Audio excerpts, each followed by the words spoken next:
podría pensar que una escuela puede funcionar en cualquier ámbito, en cualquier espacio. En la escuela, justamente, fue donde todos vimos ese cuadro de Sarmiento, donde se le veía dando clase a sus paisanos con una pizarra debajo de un árbol. Pero cuando se habla de escuelas, cuando hablamos de escuelas, generalmente pensamos en un edificio escolar. Una escuela es un grupo de aulas. Un aula es una habitación grande donde los estudiantes, los alumnos puedan entrar con comodidad, y un patio, el patio del recreo. Así como con el transcurso de los años fueron cambiando los sistemas pedagógicos y fueron cambiando los planes de estudio, uno podría pensar que también tuvieron que cambiar los edificios que los contienen.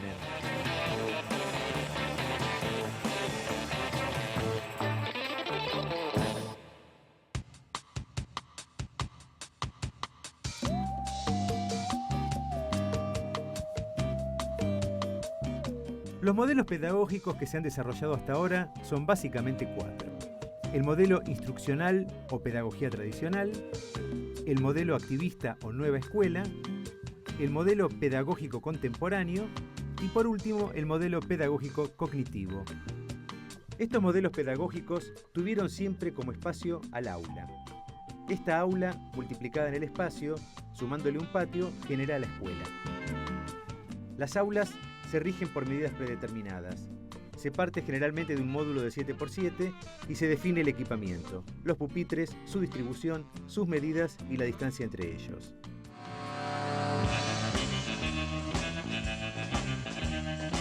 Me dirigí a la sede del Programa Nacional 700 Escuelas.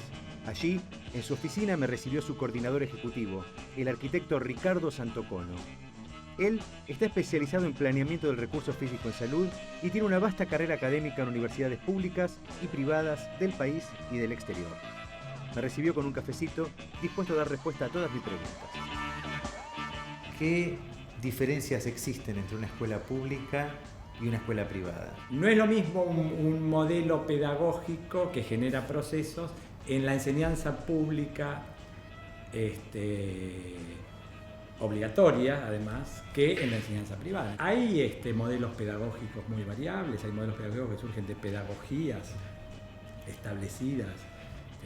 Acá hubo una gran innovación en la infraestructura escolar cuando aparece el modelo de Piaget, que tiene una modalidad distinta en el proceso de transferencia y de enseñanza-aprendizaje.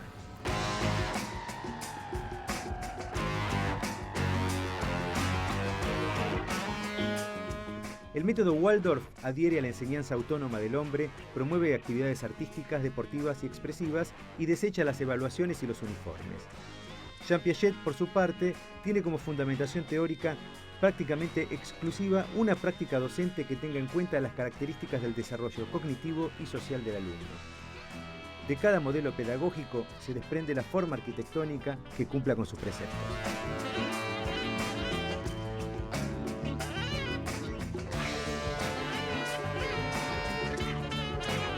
Bueno, Waldorf, que sería una de las más elitistas, si uno quiere, porque hay inclusive hasta pocos ejemplos, ¿no? Bueno, eso genera un proceso distinto, por lo tanto el espacio es distinto. Ahora, todas siguen manteniendo alguna cuestión que pareciera que es inamovible en los 2 últimos siglos. Yo la única evolución que noté en los últimos 50 años, comparando con arquitectura de otros países, es el tamaño, nada más. Es decir, aulas en Estados Unidos que concentran la totalidad de los procesos educativos, inclusive los de laboratorio, son de un promedio de 100 metros cuadrados. Las aulas nuestras hoy, en la modalidad que estamos, sobre la cual estamos diseñando, son aulas de 50 metros cuadrados. Mientras que la educación pública responde a un modelo pedagógico que cada país desarrolla cuando constitucionalmente está obligado a dar ese servicio. Entonces la respuesta hoy de la arquitectura escolar es una respuesta a esa modalidad de enseñanza que tiene el aula como eje central del problema y además ya hacia adentro del aula, es decir, el espacio áulico con la modalidad tradicional unidireccional, frente y disposición de alumnos mirándose la nuca, digamos, ¿no?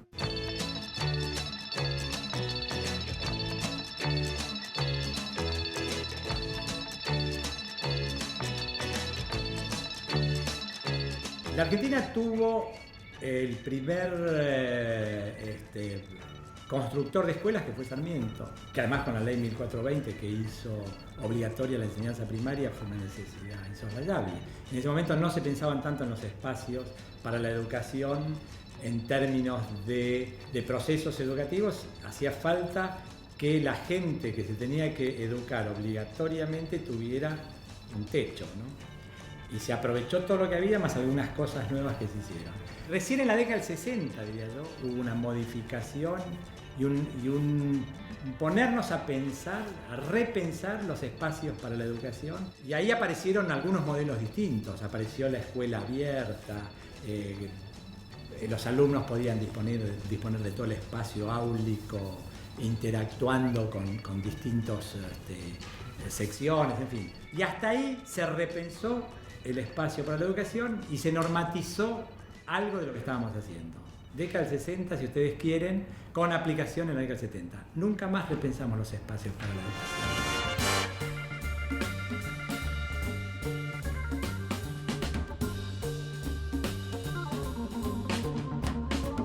El brigadier retirado Osvaldo Cacciatore fue el intendente de Buenos Aires durante la última dictadura militar.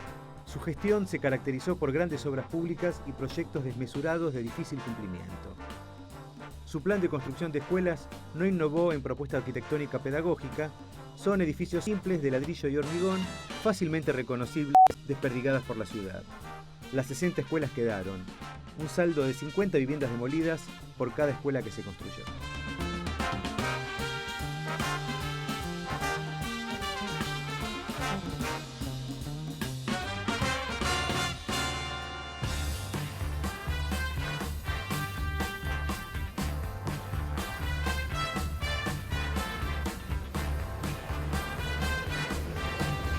Lo que pasa es que las escuelas de Cacciatore son del momento en que aparecen algunas innovaciones en la arquitectura escolar y aparecen esos nuevos espacios, ¿no? El salón de usos múltiples, por ejemplo, que es un espacio multifuncional que puede servir para cualquier cosa.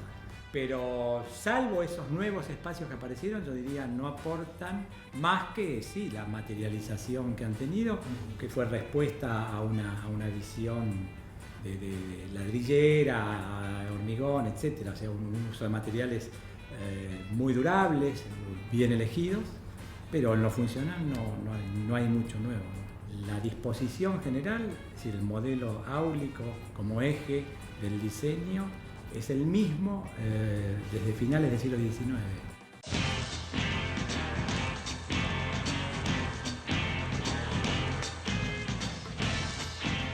¿Se puede intervenir en la calidad educativa en función de la arquitectura?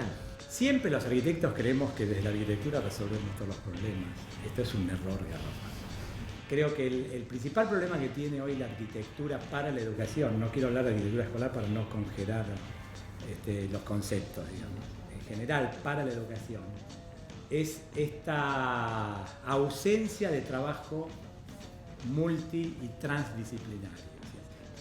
Es inevitable que las disciplinas aporten lo que cada disciplina tiene para aportar, pero que en el conjunto y en el razonar acerca de ese conjunto aparece conocimiento nuevo. Eso es construcción de conocimiento. Eso es un conocimiento transdisciplinario. No ocurre eso. Entonces, cada disciplina cree que va a resolver el problema de la educación desde su propio conocimiento. Y el arquitecto cree que con la arquitectura, con la infraestructura, puede modificar. Y la verdad es que eso no ocurre.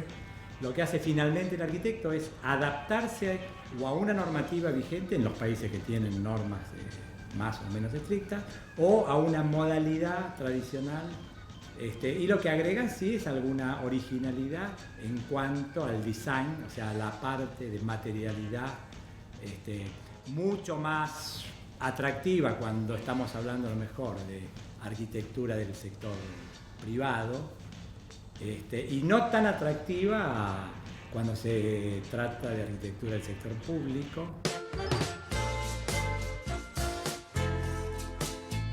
Con la educación podemos ver cómo la arquitectura puede perpetuar ideas. Las escuelas que se construyen quedan, y si definen un proyecto pedagógico, legan ese proyecto hacia el futuro. ¿Se podrá intervenir en la calidad educativa a partir de la arquitectura?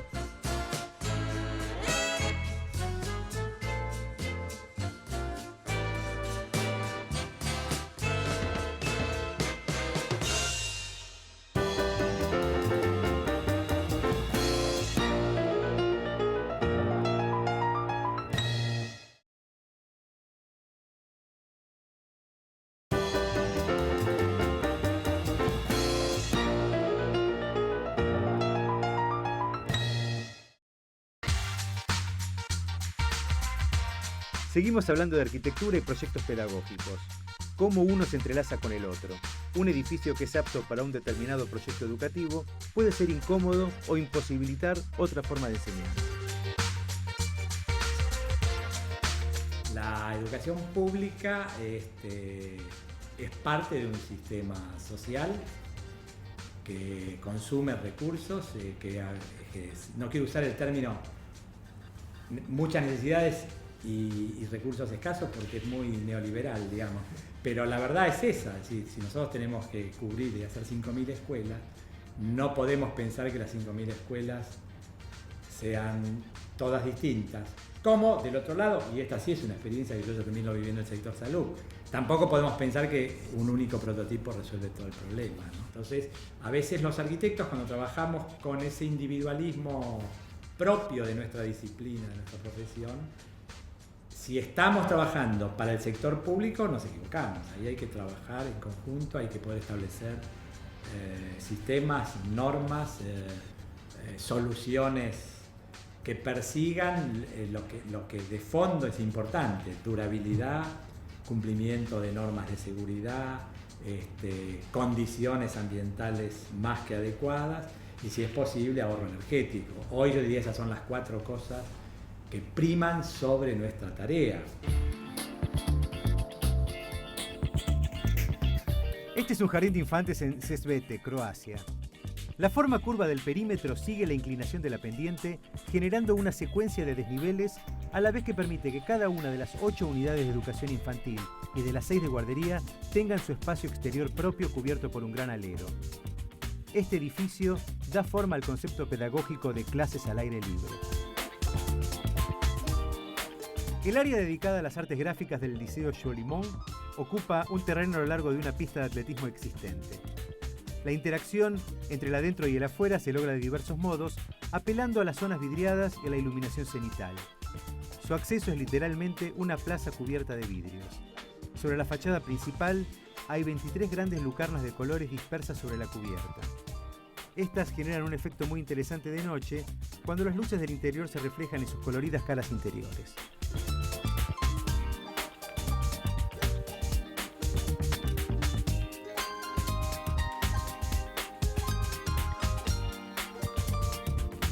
El Instituto Vakkergaard en Dinamarca transforma y extiende un edificio preexistente, agregándole un campo de deportes, un salón de lectura y un comedor.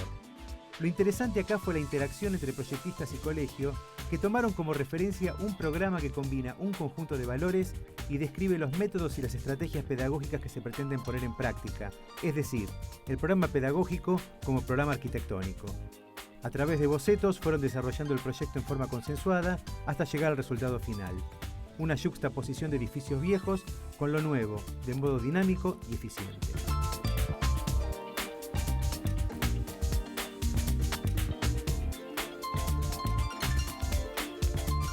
Veamos el edificio docente desarrollado por el estudio danés 3XN.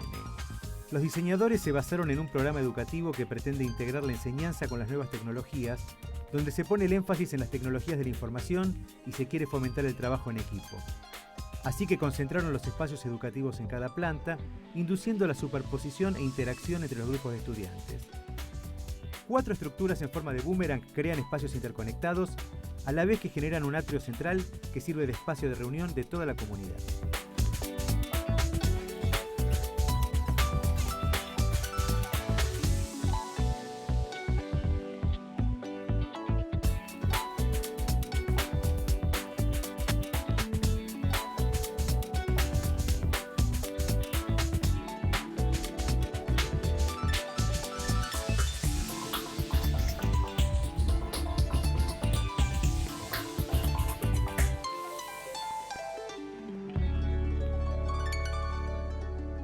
general los arquitectos valoramos, hacemos críticas esteticistas en todo, ¿no? Aquí la crítica esteticista no cabe. Cabe lo funcional, cabe el aprovechamiento de recursos en todo sentido, cabe la seguridad de los usuarios, cabe la inclusión de todo tipo y la posibilidad de que el recurso, si bien es del sector educativo, pueda ser utilizado con la máxima eficiencia en otros sectores. Hoy es impensable en las grandes ciudades, pero en el resto del país todas las escuelas del programa se usan los fines de semana, van las familias, hacen las fiestas de los cumpleaños de 15, usan la biblioteca y la sala multimedial y la sala informática que todas las escuelas tienen para actividades sociales. Eso hablando, digamos, en el sector público no se puede pensar de otra manera.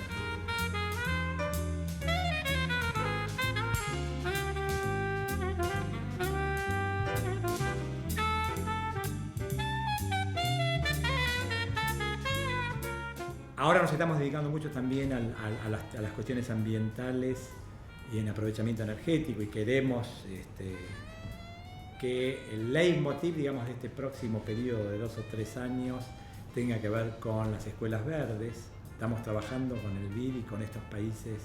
Hay 12 países en Latinoamérica que estamos desarrollando un programa para establecer algunas normas y compartir algún conocimiento con estos en la región. La conservación y mantenimiento como un hecho que transforme la actitud que tenemos frente a la infraestructura y a los recursos físicos. Y por eso no hablamos de mantenimiento solo. Conservación y mantenimiento es un proceso también que arranca en el buen uso, ¿no? Y termina después en la reposición. Pero hay que atender el buen uso, y es lo que hoy, si uno sale a recorrer nuestras escuelas, no digo las nuevas solo, digo todas las 50.000, son 50.000 establecimientos educativos en Argentina, serán 40.000 edificios más o menos. Todos tienen problemas de conservación y mantenimiento por mal uso.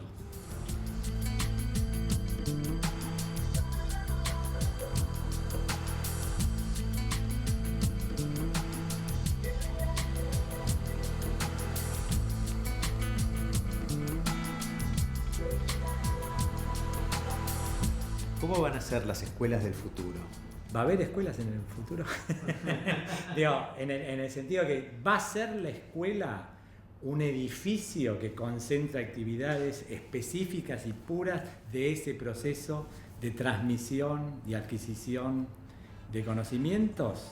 Siempre va a haber modalidades de comunicación que requieran el tete-a-tete, digamos, la asociación, sin ninguna duda. Ahora, si se van a conjugar funcionalmente en ese proceso de la misma manera siempre, yo creo que no. A mí me parece que estamos cerca ya de una evolución donde no va a desaparecer ni el aula, ni va a desaparecer el conjunto de aulas, pero sí a lo mejor todos los servicios sociales, entre los cuales está la educación, la salud, etcétera, pueden empezar a compartir recursos en el sentido de que los espacios pueden empezar a ser más para la comunidad, para distintos usos en distintos momentos, para que haya un aprovechamiento máximo, una optimización del espacio.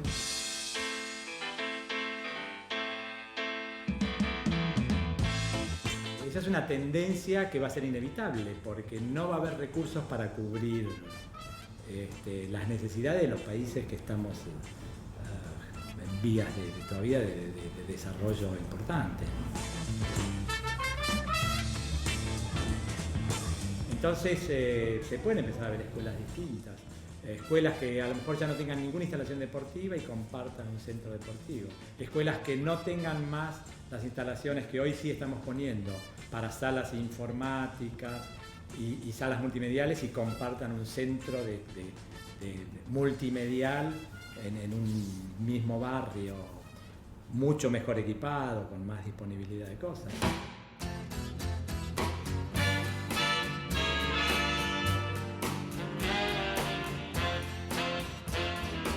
Pero me doy cuenta que la educación, el sector educación, por definición, debiera ser el más progresista, pero es un progresismo muy conservador, ¿no? Hay mucho aislamiento entre las distintas fuentes y componentes del conocimiento, y eso es difícil para repensar aquellas cosas que además la sociedad no las considera como tan importantes dentro del proceso que describíamos antes. La infraestructura, y es nada más que los ladrillos para tener el techo, aquel que quería Sarmiento para sus primeros alumnos. No vamos a modificar la calidad educativa a partir de la arquitectura y a partir de los edificios. Eso cree la gente. Yo creo que desde la arquitectura sola no, pero desde el trabajo interdisciplinario y transdisciplinario sí. Hay que construir nuevo conocimiento, y ese nuevo conocimiento tiene una parte que está referido a la infraestructura y por lo tanto a la arquitectura.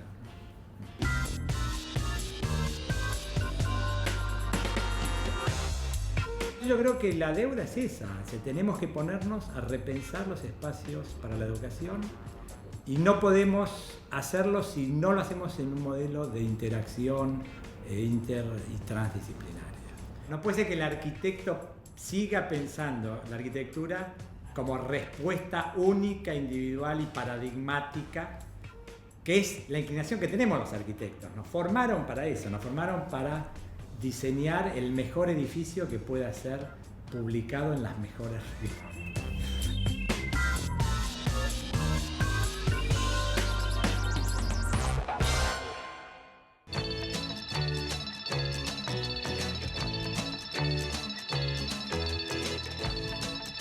Si vamos a hablar de arquitectura escolar, evidentemente primero tendremos que hablar de modelos educativos.